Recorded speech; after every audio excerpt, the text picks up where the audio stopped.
Des stratégies, encore là, liées à la liberté académique, c'est un peu difficile. On a fait une fiche qui devrait, ultimement, dans un avenir certain, non pas, oui, privilégier, oui, mais surtout diversifier, je vous dirais.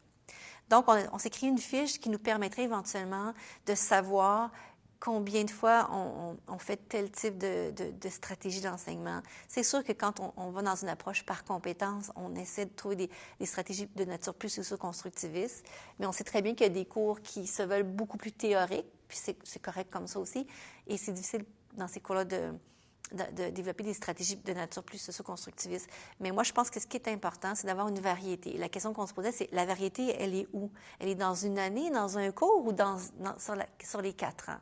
Alors, on se pose encore cette question-là, mais la diversité, c'est d'avoir des cours magistraux, magistraux interactifs, la pédagogie par projet, les résolutions de problèmes.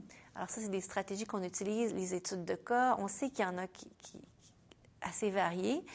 L'idée ici, c'est de savoir est-ce qu'il y a une variété dans chaque cours, mais aussi est-ce qu'il y a un équilibre dans l'ensemble de la formation.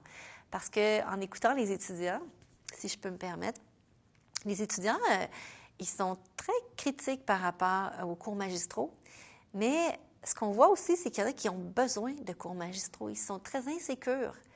Ils savent très bien qu'ils vont devoir enseigner des approches interactives, de nature plus socio-constructiviste, mais en même temps, ils se demandent si à l'université, c'est le lieu de faire tout ça.